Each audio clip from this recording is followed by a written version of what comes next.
Fala comigo assim: Deus, fale comigo agora. Fala, Senhor, que o teu servo ouve. A palavra do pastor Isaías.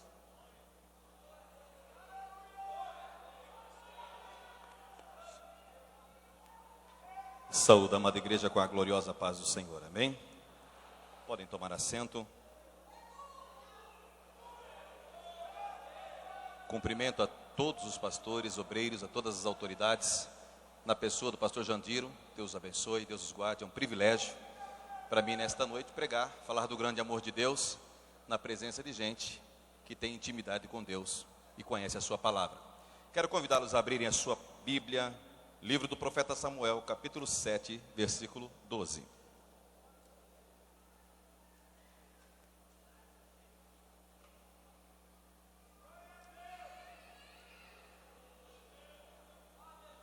Os que encontraram, digam amém. A palavra do Senhor assim nos diz. Você pode permanecer sentado, mas lembrando-nos sempre que esta é a palavra de Deus. Tomou então Samuel uma pedra e a pôs entre Mispa e Sem. E lhe chamou Ebenezer. Até aqui nos ajudou o Senhor.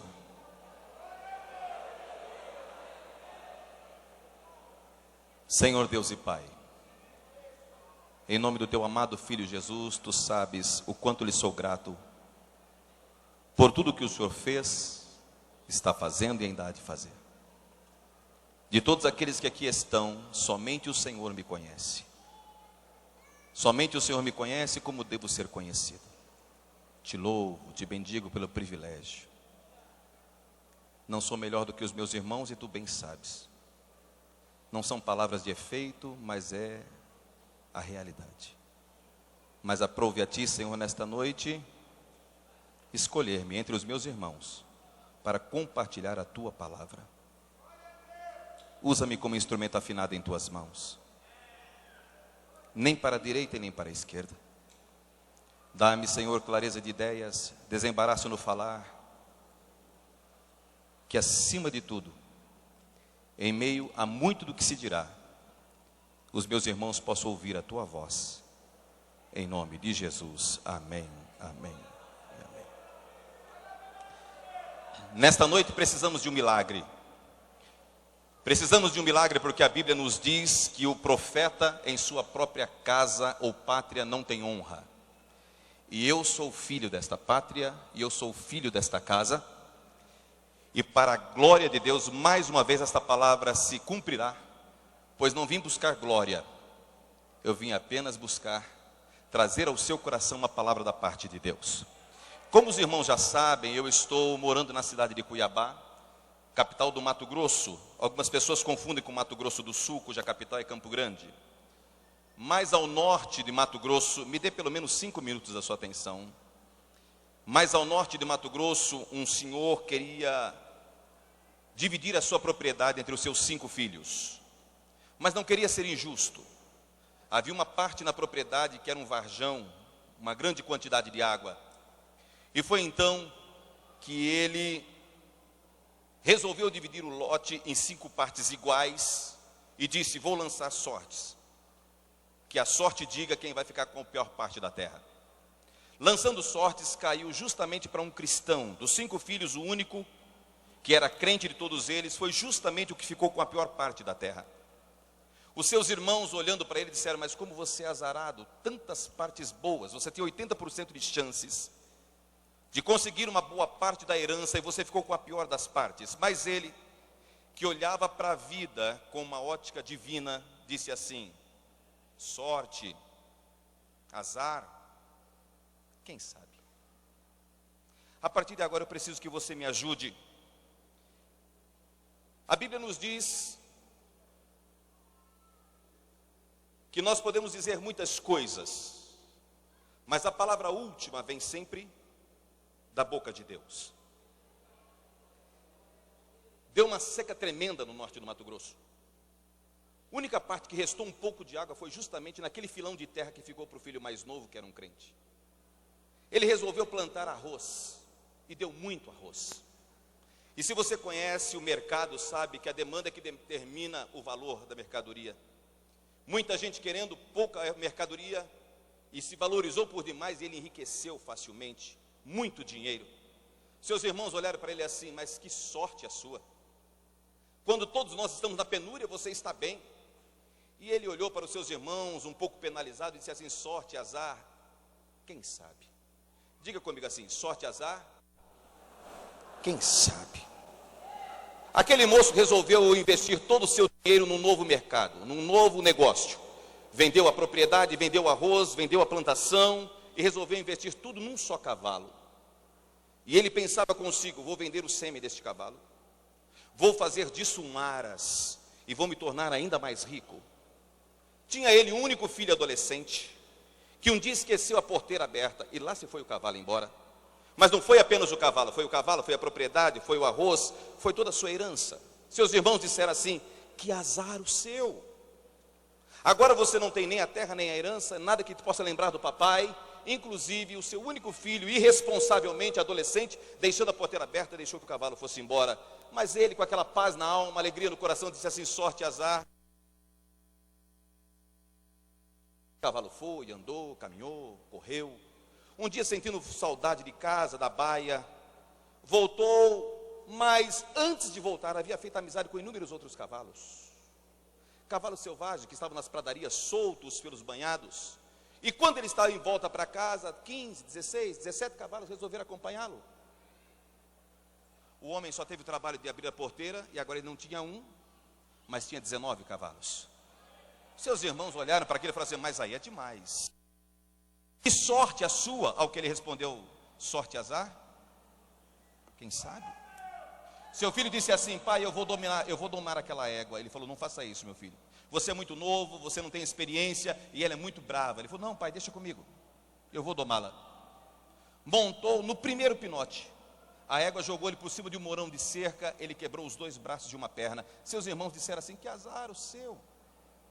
Nós temos tantos filhos, se tivesse acontecido pelo menos com um dos nossos, nós teríamos os outros para ainda curtir a vida. Você vai ficar aí de molho quantos meses cuidando desse menino? Ao que o homem respondeu: sorte, azar, quem sabe? Estourou a Segunda Guerra Mundial. Todos os filhos dos seus irmãos foram para o fronte. O único que ficou no sossego da casa era justamente o que estava com os 2 braços quebrados e uma perna quebrada. Ao que os seus irmãos disseram assim: que sorte a sua, e ele respondeu: sorte, azar. Talvez você chegou aqui nesta noite e alguém tenha dito assim: é sorte ou azar estar aqui? Se é sorte, não posso dizer.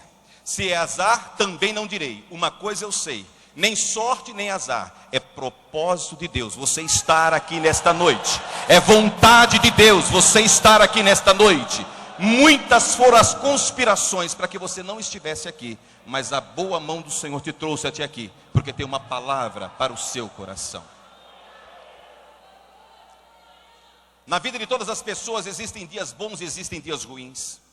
Existem dias luminosos e existem dias de trevas. Na vida de todas as pessoas existem dias em que nós estamos sempre prontos a amanhecermos com um sorriso no rosto. Mas existem dias que nós amanhecemos como se o dia não devesse ter amanhecido. Nós estamos vivendo dias difíceis em nosso país. Os dias em que estamos vivendo no nosso país não são dias fáceis. Basta abrir os jornais, basta assistir um jornal televisivo. Se nós pudéssemos sintetizar os dias em que estamos vivendo e colocar em apenas uma palavra, a palavra seria esta: crise. É a palavra que nós mais ouvimos, é a palavra que mais se divulga, é a palavra que mais se comenta. A palavra de hoje é uma palavra de fácil compreensão.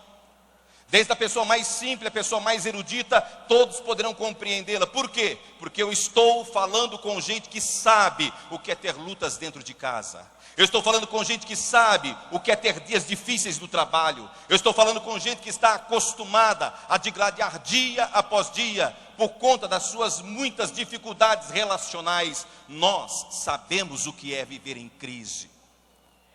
Os dias em que nós estamos vivendo, estamos atravessando, Não são dias de uma crise circunstancial, temporal. Não, senhores. É uma crise profunda, uma crise que deve inspirar em nós, sim, como foi no começo desse culto, momentos de inspiradoras orações.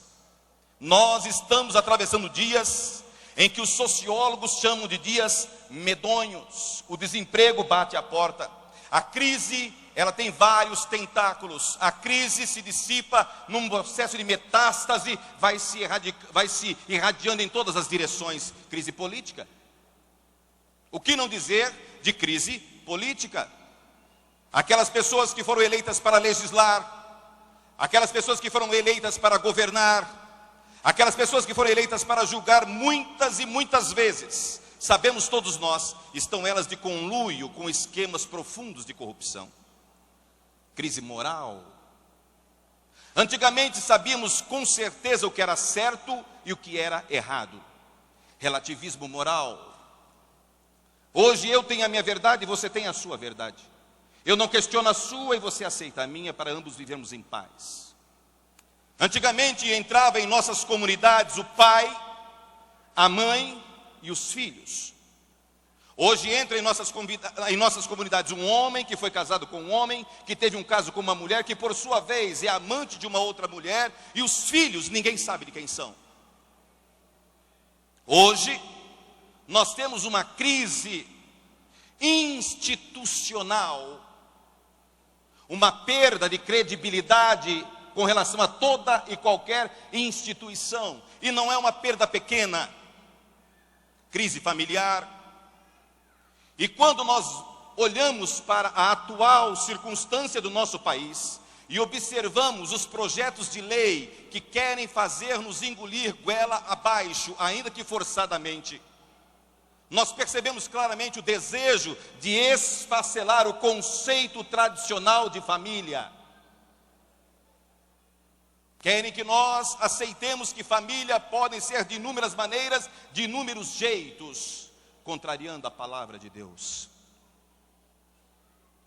Família, uma sociedade sem família é como uma árvore sem raiz. Uma sociedade sem família é como uma casa sem alicerce, ou uma casa alicerçada na areia. Certamente os ventos soprarão, certamente os rios baterão com ímpeto contra ela, e a queda não será pouca, não será pequena.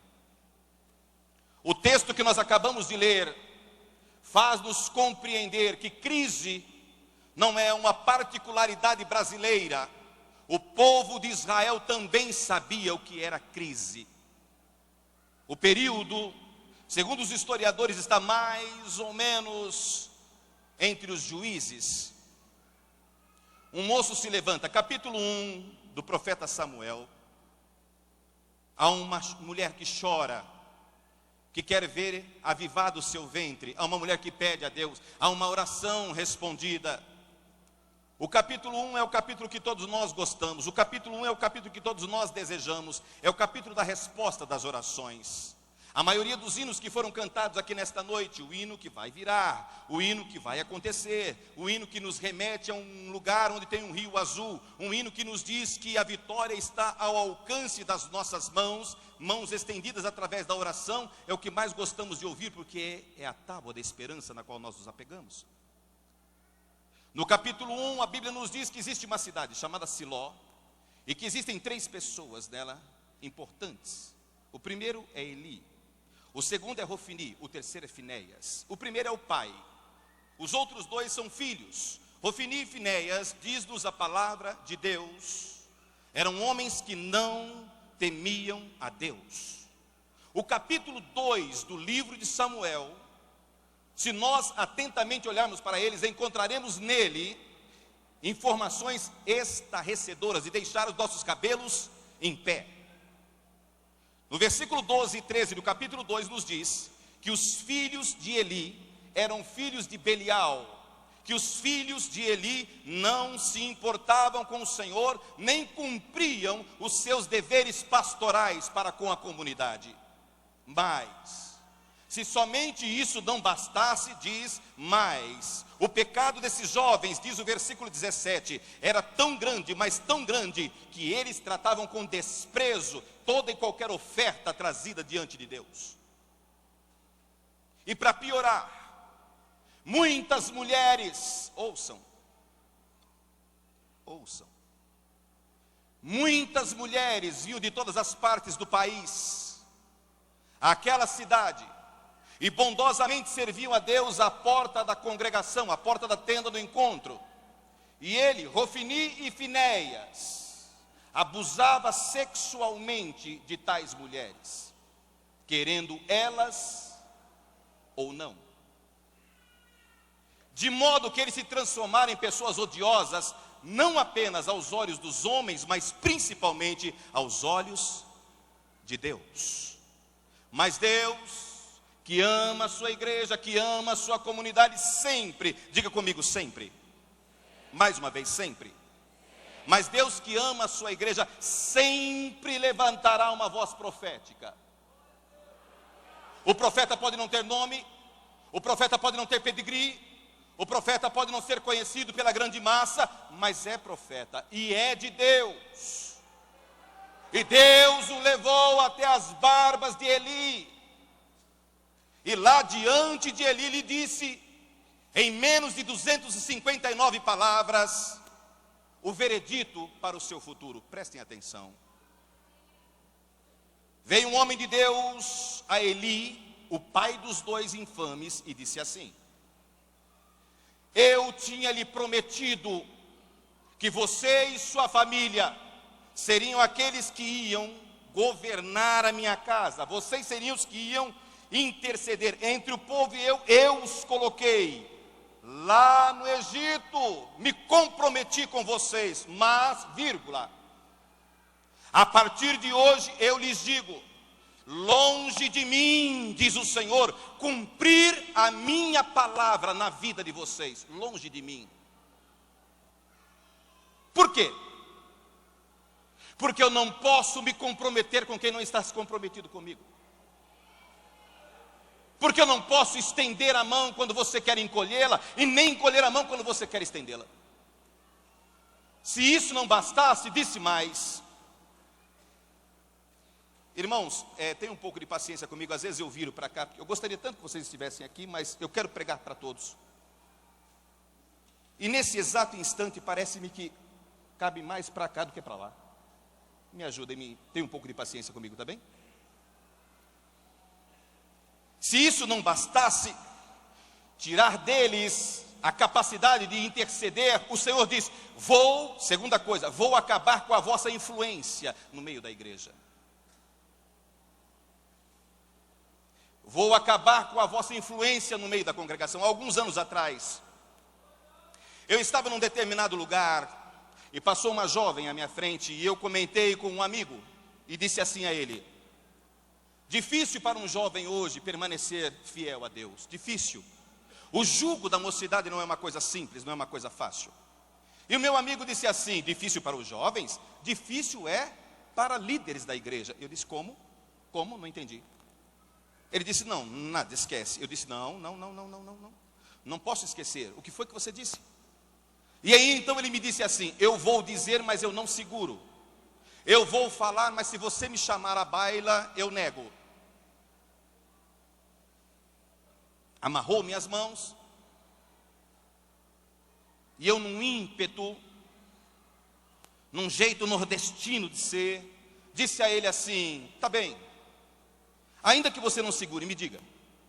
Ele disse assim: fulano de tal, e ele disse uma grande autoridade na igreja, está andando assim, e meus cabelos arrepiaram, meu coração apertou no peito, e quando terminou aquela conversa, aquela viagem acabou para mim, eu fui para casa e fui buscar a Deus, e perguntei a Deus assim: Senhor, por que é que o Senhor permitiu que eu soubesse, mas amarrou as minhas mãos? Por que é que o Senhor não deixou eu trazê-lo ao ministério? Por que é que o Senhor não deixou eu arrastá-lo para o meio da congregação? E o Senhor disse a mim: é porque este caso não é para as suas mãos. Tem caso que não é para as nossas mãos. Tem homens aqui corajosos, mas tem caso que não é para as suas mãos. Um amigo dele, pastor amigo meu, Assembleia de Deus do Ceará, Disse: Isaías, tive uma visão com fulano de tal. Eu disse: você teve uma visão? Disse: tive. E como foi a visão? Ele disse: nós estávamos numa assembleia enorme, e ele pediu a palavra e levantou a mão. E quando ele levantou a mão, veio uma espada do céu e cortou o braço dele no toco. E eu perguntei a ele: como é que você interpreta? Ele disse: ele perderá toda a autoridade dele na igreja, membro fundador da igreja. Ninguém se levantou contra ele, ninguém colocou o dedo em riste, mas o dedo do Todo-Poderoso o colocou no seu devido lugar. Deus sempre levantará um profeta. Se não bastasse a família de Eli perder a sua autoridade, o Senhor disse mais: os seus descendentes, os seus filhos, todos eles morrerão na flor da idade. Nenhum deles vai envelhecer. Vírgula, disse o Senhor. Se algum deles passar da flor da idade, porque eu permita, é porque eu quero que ele morra de tristeza. É que eu quero que ele chore muito. Hoje, que é uma autoridade tão grande, respeitada e aplaudida por todos, amanhã os seus filhos não servirão nem para cuidar das nossas portas, porque pedirão uma moeda de prata e um bocado de pão para fazer os trabalhos mais humildes da casa do Senhor. E para terminar, não a mensagem, mas o que o profeta disse, e disse: e para que vocês saibam que é Deus quem está falando, Rofini e Finéias morrerão no mesmo dia. Qual é o nome do profeta? A Bíblia não diz. De qual escola de profeta ela é? A Bíblia não diz. Quando foi que ele profetizou novamente? A Bíblia não diz. Esse é o profeta de uma profecia só, na mosca. Foi então, o Deus a quem nós servimos é um Deus bondoso, um Deus misericordioso. Uma vez dito isso, o que é que Deus esperava que eles fizessem? Se arrependessem, voltassem atrás, ocupassem novamente o seu lugar. Mas eles permaneceram em fazer o que desagrada a Deus. E no versículo 35 do capítulo 2, o Senhor termina com essa lapidar frase: eu, diz o Senhor, levantarei para mim um homem segundo o meu coração, que pense com a minha mente, cujo coração, a taquicardia está no mesmo ritmo que o ritmo do meu coração. Eu levantarei. O Senhor nunca deixará a sua igreja órfã. O Senhor nunca deixará nos sozinho. O Senhor nunca permitirá que você e eu sigamos sem rumo nesta vida. Capítulo 3. No capítulo 3, a partir do versículo 11, o Senhor diz assim: e o Senhor disse a Samuel: vou realizar algo em Israel, que fará tinir os ouvidos de todos os que ficarem sabendo. Nesta ocasião, versículo 12, executarei contra Eli e tudo que falei contra a sua família, do começo ao fim. O que mais me estarreceu neste capítulo é que o Senhor disse: e não haverá absolutamente nenhuma oferta que poderá cobrir os seus pecados. Não tem mais jeito. Dura coisa é para um pastor ser rejeitado por Deus. É duro. É possível que um pastor rejeitado por Deus permaneça no púlpito. É possível. É possível que um pastor rejeitado por Deus permaneça à liderança de uma congregação. É possível. Eu vou mais longe. É possível ter poder de Deus e não ter Deus. Como? Deus está no deserto com as pessoas, e o Senhor chamou Moisés do lado e disse assim: Moisés, eu não vou com vocês. Vocês são de dura cerviz. Calma. A nuvem vai, a coluna de fogo permanece, o anjo vai, mas eu não vou. O que é que Deus espera de mim, de você? Que nós respondamos à semelhança de Moisés: Senhor, eu não quero coluna de fogo, eu não quero línguas estranhas pura e simplesmente, eu não quero balançar os braços para a direita ou para a esquerda. O que eu quero é que a tua presença permaneça na minha vida. É isso que eu quero, é isso que eu preciso. Que a tua presença não me abandone, que a tua presença não me deixe só. Irmãos, que tragédia é para um homem ou uma mulher de Deus quando a presença de Deus o abandona. Que tragédia. Não conheço tragédia maior. Eu não conheço. Não me lembro de tragédia maior. No capítulo 3, o Senhor se apressa a colocar em prática as suas previsões e predições. Deus não demora, Deus não tarda em cumprir a sua sentença contra qualquer pessoa que o despreze. Capítulo 4, aqui tem uma virada no texto. Esse é o pano de fundo. No capítulo 4, a nação de Israel era uma nação ainda insípida, era uma nação ainda quase que amorfa, nova, verde. Muitos inimigos ainda ao redor, principalmente os filisteus, de onde vem Filistina, de onde vem Palestina. Essa briga que você vê nos dias de hoje não começou ontem. Crises não começam do dia para a noite. Crises têm história, têm raiz. E a Bíblia nos diz que os filisteus estavam acampados, mas foram eles, os hebreus, eles, os judeus, que resolveram tomar ordem de batalha. Triste é para alguém chamar a batalha sem para ela estar preparado. E assim o fizeram. Capítulo 4 diz que eles se juntaram e vamos à batalha. 4.000 homens morreram. Ao perceberem que estavam perdendo a batalha, recuaram, tocaram a trombeta, dá um tempo. Calma, vamos recolher os feridos e começar a contar, 1, 2, 3, 4, e alguém ali, mais ou menos 4.000 homens. E alguém disse assim, alguma coisa está errada. Está faltando alguma coisa. Alguém disse assim, lógico que está faltando a arca do Senhor, está faltando a presença de Deus. E alguém, calma, acalme-se.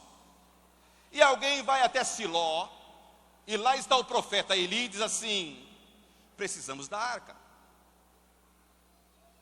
Eli estava com 98 anos, velho, corpanzil, não poderia acompanhar a arca. E colocou a arca sobre o ombro dos seus 2 filhos. Cuidado, devo eu tomar, e todos aqueles que me ouvem, para não manipular a presença de Deus. A presença de Deus não é algo manipulável. A presença de Deus não é um joguete em nossas mãos. Mas colocaram a arca nas costas, lembrando-se da palavra aos levíticos: entre os 2 querubins eu farei a minha morada, e ali me encontrarei convosco. E quando colocaram a arca de madeira, toda revestida de ouro, aquela arca de acácia. Alguém uma certa vez me perguntou, pastor, por que foi que o Senhor mandou fazer a arca de acácia com tantas madeiras nobres? Eu disse, você já foi ao Sinai? Ele disse, não. Falei, tá, talvez seja esta a razão. No Sinai não tem outra coisa, senão acácia, retorcida, difícil de trabalhar, mas ordenado por Deus. E ali fizeram, revestiram-na, e aí colocaram sobre as suas costas, e dentro da arca havia 3 coisas de extremo valor. Lá estava a vara de Arão, que havia florescido. Lá estava um pote com um pouco do maná. E lá estava o decálogo, as tábuas de pedra. E eles julgavam, como muitos julgam, que basta ter um objeto que representa Deus para ter Deus. Não é verdade. Eu conheço pessoas que têm em suas casas Bíblias abertas no Salmo de número 91 e não tem proteção alguma. Eu conheço gente que carrega um crucifixo no peito, mas não tem Cristo fixo na alma, não serve de absolutamente nada. E eles levando a arca, levaram, e quando a arca chegou, Israel rejubilou. E a gritaria foi tão grande, mas tão grande, que isso chegou a causar espanto até mesmo no exército inimigo. O chão tremeu, e a batalha está ganha. Cuidado, irmãos, com esses folguedos. Cuidado com essas palavras de vitória irresponsáveis. Cuidado com elas. Não diga que há vitória quando você não tem certeza de que elas existem. Não diga que a vitória, se você não ouviu claramente de Deus, que a vitória está garantida. E aí então, conclamando vitória, foram fragorosamente derrotados. E agora não mais 4.000, 30.000 homens de infantaria perderam aquele dia as suas vidas. Só 30.000 homens, parece uma coisa banal. 30.000 famílias, 30.000 homens foram ali dizimados. Famílias que ficaram sem pais, mães que ficaram sem filhos. E agora um homem da tribo de Benjamim, todo lacerado, todo arrebentado, sai do meio do campo de batalha e vai à cidade. E agora começa a dar a notícia, e o desespero vai tomando conta. De repente, o profeta Eli, que era tão culpado com relação ao pecado dos seus filhos quanto os seus filhos. E qual era o pecado do pai? Não tê-los repreendido adequadamente. Não é que não os repreendeu. É aquela coisa assim, um menino faz uma coisa horrível, um menino faz um crime hediondo e diz assim: não faz assim, meu filho. Não é bom agir assim, meu filho. Quando na verdade deveria ter tirado o cinto e ter dado nas pernas dele, até ele aprender a ser homem.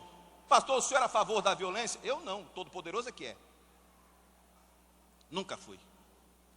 É só ler as escrituras. Quando Jesus chegou lá no templo, chegou pedindo licença, não foi? Gente, não é por nada não, estou aqui com alguns amigos, e eu estou vendo que vocês estão com um negócio meio estranho. Você dá licença, eu preciso dar uma virada nessa mesa. Foi mais ou menos assim, não? Parece-me que não, né? E aí então, vem o capítulo 5. O capítulo 5 nos mostra a vitória dos inimigos. Eles pegam a arca do Senhor e levam.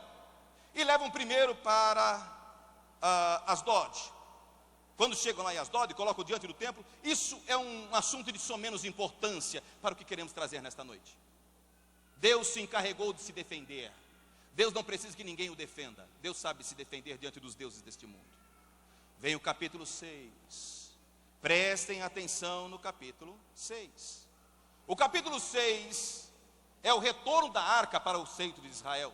Eles estão dizendo: como é que a gente faz para devolver? Faz o seguinte, pegue 2 vacas, onde nunca se colocou sobre elas nenhuma canga. Coloque a arca, coloque lá peças de ouro, ratos e os tumores, e solte as vacas numa encruzilhada. Se elas forem para o lado de Israel, saberemos que foi a mão de Deus. Se ela for para o lado dos filisteus, saberemos que foi o acaso. Para onde as vacas foram? Sem que ninguém as conduzisse com mão visível, para o lado de Israel. Todos chegaram à conclusão: é Deus. Deus está neste negócio. Agora chegamos no capítulo 7. E no capítulo 7, se os irmãos me permitirem, eu quero começar a pregar. Comecei falando-vos sobre crise. A nação de Israel estava em crise.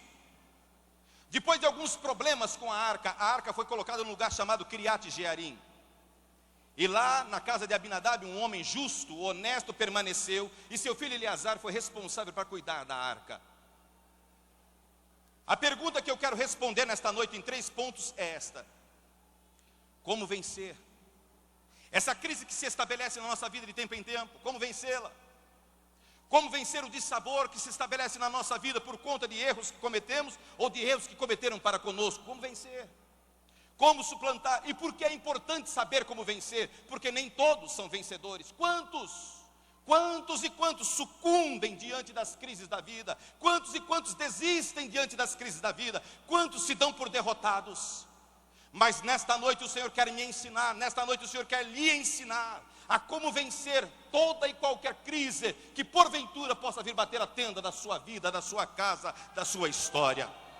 A pergunta que eu não preciso deixar de responder nesta noite é esta: o que é que fazemos quando a crise bater a nossa porta? Em primeiro lugar, devemos buscar a Deus enquanto é tempo. Devemos buscar a Deus enquanto é tempo. A Bíblia nos diz, no primeiro versículo do capítulo 7, que a arca do Senhor ficou em Kiriat Jearim durante 20 anos. 20 anos não são 20 dias, 20 anos não são 20 semanas.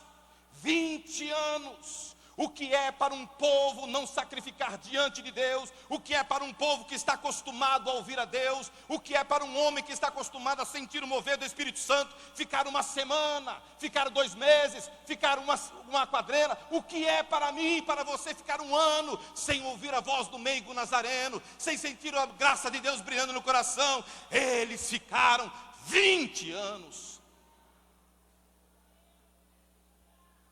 Nesses 20 anos, o Deus Baal que lhes servia já não era tão Deus assim. Astarote que lhes havia prometido fartura já não era tanto Deus assim. E eles começaram a se lembrar de um lugar de onde eles nunca deveriam ter saído. Começaram a se lembrar que há um Deus. Começaram a se lembrar quem os havia tirado do Egito. Começaram a regar a mente com memórias que lhes dariam novas esperanças. E começaram agora a pender, a voltar-se para Deus. É somente agora que o profeta Samuel se levanta. O profeta Samuel agora sai nas ruas e na cidade, dos vilarejos, e começa a conclamar as pessoas, dizendo assim: realmente querem? Vocês realmente querem servir a Deus? Vocês realmente estão arrependidos? Agora é tempo de buscar a face do Senhor. Aqueles que sabem valorizar a presença de Deus, sabem também dizer que a sua ausência é insuportável. É por isso que Isaías, no capítulo 55, versículo 6, a Bíblia nos diz: buscai ao Senhor enquanto se pode achar, invocai-o enquanto está perto. O que significa a expressão enquanto? O que ela traz à sua memória? O que ela atina dentro de você? Busque ao Senhor enquanto. O que isso quer dizer? Haverá dias, diz o Senhor, que buscar-me-ão e não me encontrarão. Haverá dias, diz o Senhor, que irão me querer e eu me farei obscuro aos seus olhos. Mas hoje é dia de buscar a Deus. Hoje o véu se rasgou. Hoje o Espírito do Senhor está neste lugar. Hoje há um mover de Deus favorável a mim, favorável a você. Hoje é dia. Por isso que se hoje ouvirdes a voz de Deus, não endureçais os vossos corações. Não. Se Deus está falando contigo, abre a alma, rasga o peito.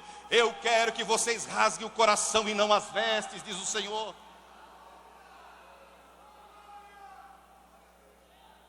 Irmãos, é melhor não ter palavra de Deus numa igreja do que ter palavra de Deus e ela ser desprezada. É melhor não ter, causa menos dano. Menos dano. Pareço uma pessoa nova, mas tem alguns quilômetros rodados. Me lembro de uma igrejinha pequenininha. Aquelas irmãzinhas que a gente nem sabe o nome. Falta o lateral direito. Embaixo falta a arquibancada, às vezes falta até o atacante.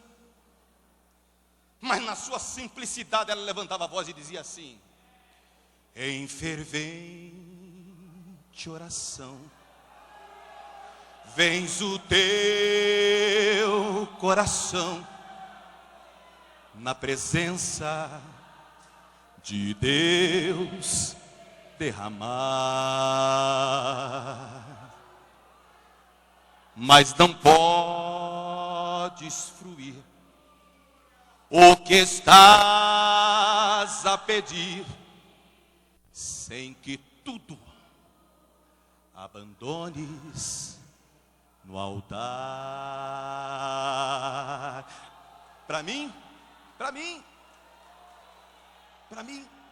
a parte mais linda, o poeta deixou para o final. Ele diz assim: se orares então, sem que o teu coração goze a paz que o Senhor pode dar. O que foi que aconteceu? É que Deus não sentiu que tua alma tudo deixando no altar. Só os crentes agora. Quando todo perante o Senhor estiver e todo teu ser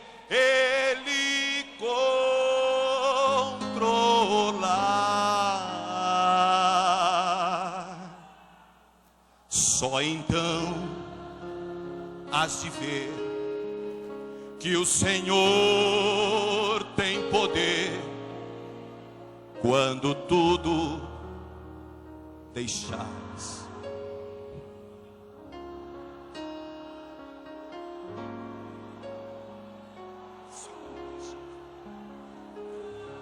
Não tem outra maneira. O Evangelho não mudou.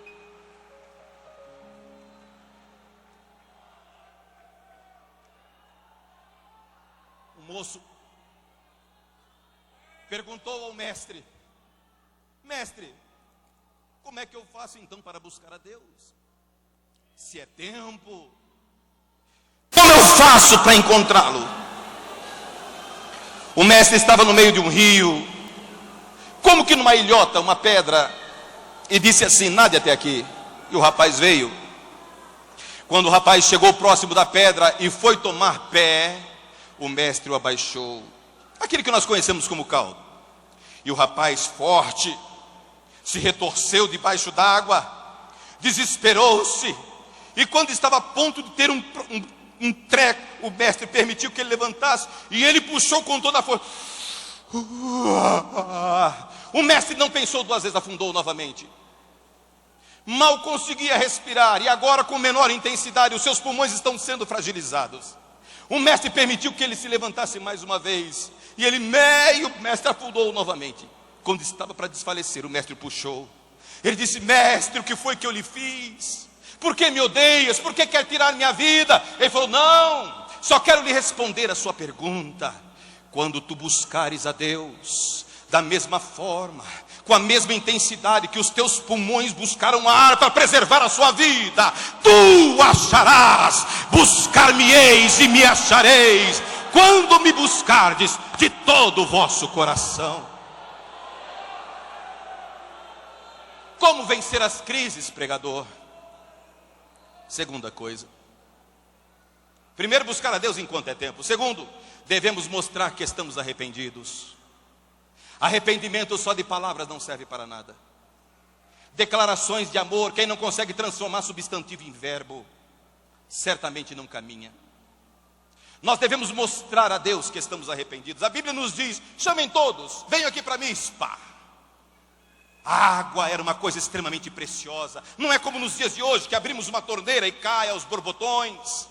Não é como nos dias de hoje, que temos a fartura. Não, a água era algo extremamente precioso. É por isso que no segundo livro de Samuel, capítulo 14, versículo 4, a Bíblia nos diz que a água, depois que lançada à terra, não tem mais como trazê-la de volta. O que é que eles fizeram? Começaram a jogar água diante do Senhor. Como a minha vida, eu vou jogá-la, Senhor, diante de ti, e eu não quero mais trazê-la de volta. Eu vou me debruçar e não quero mais me levantar. Só me levanto se tu quiseres que eu me levante, só ando se tu quiseres que eu ande. Eu quero caminhar segundo a tua direção. Eu quero estar diante de ti de todo o coração. Eu quero que tu percebas em mim um espírito de arrependimento. A Bíblia nos diz: aquele que confessa o seu pecado e o abandona, encontra da parte de Deus misericórdia. Pode ser qualquer um de nós, nós estamos sujeitos. Irmãos, vocês que estão aqui, vocês não fazem ideia das minhas lutas interiores, e eu também não faço ideia das vossas lutas interiores, mas todos nós sabemos que as temos, e vez por outra fazemos aquilo que não agrada. Mas temos um lugar seguro, temos um lugar onde nós podemos nos achegar. Lá, quando vou para aquele lugar, a Bíblia nos diz: quando vocês forem orar, feche a porta do seu quarto, desliga o celular, o WhatsApp. E a Bíblia diz que o teu Pai, que te vê em secreto, te recompensa. Não é que te ouve. Paulo já disse que nós não sabemos orar como convém. Mas o mesmo Paulo diz assim: não pare de orar, mesmo não sabendo orar como convém, não pare de orar, ora sempre, ora sempre. O que Deus está procurando em nós não é perfeição, o que Deus está procurando em nós é comunhão. Comunhão. Fala, meu filho, fala: sou eu, Senhor. E o povo começou a dizer: Senhor, nós te abandonamos, Senhor, nós erramos, nós pecamos, Senhor, nós agimos como não deveríamos ter agido, nós andamos por onde não deveríamos ter andado, nós tocamos em quem não devia ter tocado, nós nos debruçamos diante de quem nós não deveríamos ter nos debruçado. Nos perdoe, Senhor, nos perdoe, Senhor, nos perdoe, Senhor. A Bíblia nos diz. Como é que nós sabemos que alguém se arrependeu? Arrependidos são todas aquelas pessoas que lançam para fora de si tudo aquilo que impede uma comunhão perfeita com Deus. Não basta lançar Baal e Astarote para fora dos nossos muros. Não basta lançar Astarote e Baal para fora da nossa rua, do nosso bairro, para fora da nossa casa. É preciso lançar para fora do coração. É preciso ter o coração de carne, sensível à voz de Deus. Fala, Senhor, fala, eu te ouço. Fala, Senhor.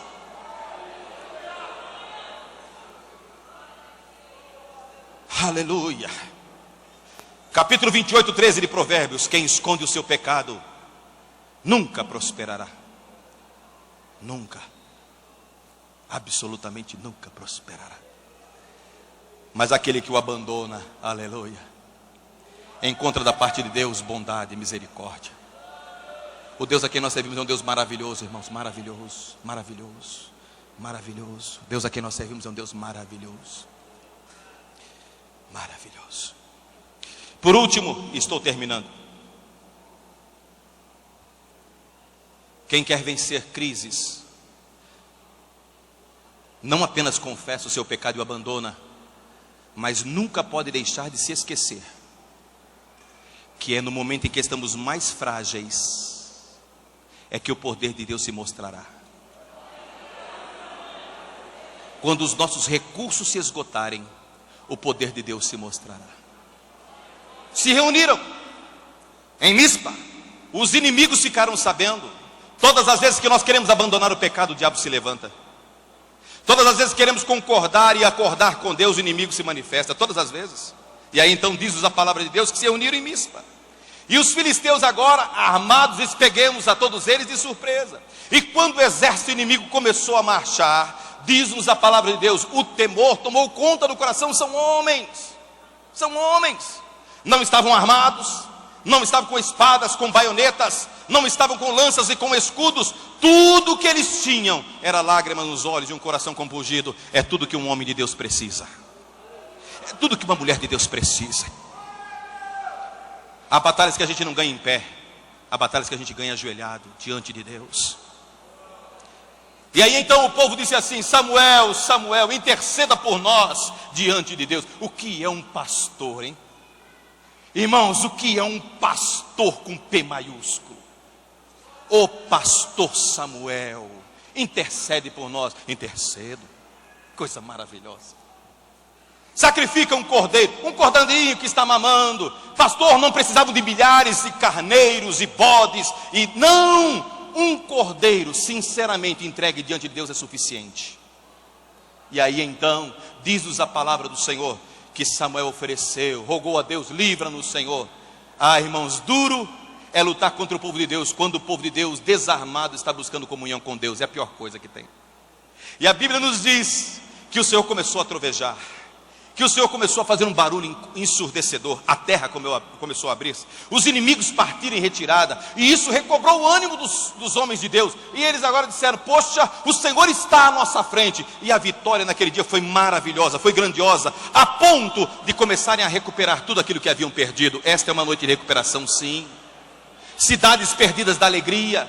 Há mulheres que estão aqui nesta noite, que quando chega ao tardar da noite, depois de um dia de trabalho, deitam a cabeça no travesseiro, as lágrimas começam a cair, o esposo não vê, os filhos não vê, muitas vezes você limpa para que ninguém perceba, e você calada, engole o seu choro, porque é mulher forte, porque sabe que precisa assumir a responsabilidade diante de tamanha luta. Mas deixa eu lhe dizer, pode o marido não ver, pode os filhos não ver, pode até mesmo o pastor da igreja não ver, mas os olhos de Deus estão vendo. Os olhos do Senhor estão enxergando. Enxergou uma pobre mulher lá indo para o deserto. Enxergou uma mulher que não tinha pedigree espiritual e disse: para onde tu vais, Agar? volta, porque tem uma grande obra na sua vida. Volta, volta, volta, volta, volta. Depois de tamanha vitória, agora chegamos ao tema do nosso congresso. Samuel olhou aquele grande feito, pegou uma pedra enorme, colocou entre Sem, colocou entre Mispa. E muitos de nós pensamos que Ebenezer é o nome da pedra, ou qualquer coisa nesse sentido. Não é verdade. Ele colocou a pedra e ditou a frase. A palavra Ebenezer quer dizer pedra de ajuda. Ele, inspirado neste momento de rememorar o que Deus havia feito, disse: até aqui nos ajudou o Senhor.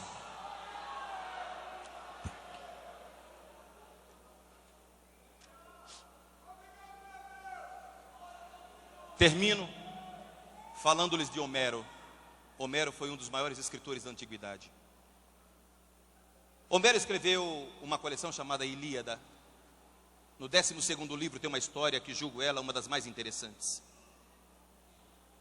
Ulisses, um grande guerreiro, estava encontrando dificuldades para voltar para sua casa. Obviamente, fruto da mente, fruto do coração de um homem chamado Homero, nada mais do que isso.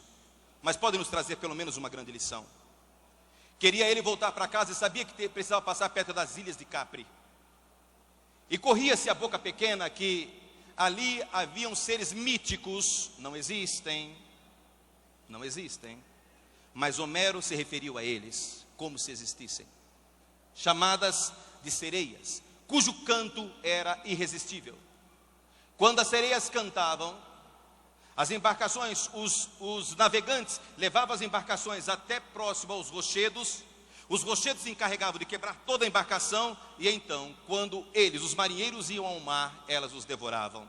Ulisses queria chegar em paz em casa, como todos nós queremos chegar em paz naquela mansão celestial. Teve um plano. Ele disse assim: vou colocar cera no ouvido de todos vocês. E depois que eu colocar cera no ouvido de todos vocês, vocês me amarrem ao mastro central. E quando nós estivermos passando por lá, vocês não as ouvirão, eu a ouvirei. E eu direi coisas que não farão o menor sentido a vocês. Façamos assim. E quando chegaram perto da ilha de Capri, as sereias começaram a cantar. Mas os homens estavam imunes aos seus cantos por conta da cera nos ouvidos. Mas não ele, Ulisses. E Ulisses começou a gritar amarrado ao mastro central: me soltem! Eu sou o comandante da embarcação, me soltem! Eu mando e vocês obedecem, me soltem! E a embarcação foi passando e a calma foi retomando até que eles conseguiram atravessar. Talvez você esteja perguntando: o que é que isso tem a ver comigo? Deixa eu lhe dizer. Nos dias de crise em que estamos atravessando, muitos são os cantos da sereia. Há muitos cantos que querem nos tirar do caminho, da jornada proposta por Deus para mim e para a sua vida. Mas nós faremos um pacto com Deus nesta noite. Todos nós, a começar de nós, permaneceremos amarrados ao mastro da cruz. E por mais que cantem, nada poderá nos separar do amor de Deus. Nada poderá nos separar da graça de Cristo Jesus. Nada poderá nos fazer descer daquela cruz onde você e eu estamos crucificados com Ele. Aleluia, louvado seja o nome de Jesus. E por isso podemos dizer: até aqui nos ajudou o Senhor. Deus te abençoe, Deus te guarde, te faça feliz o tempo todo, em nome de Jesus. Amém. Amém.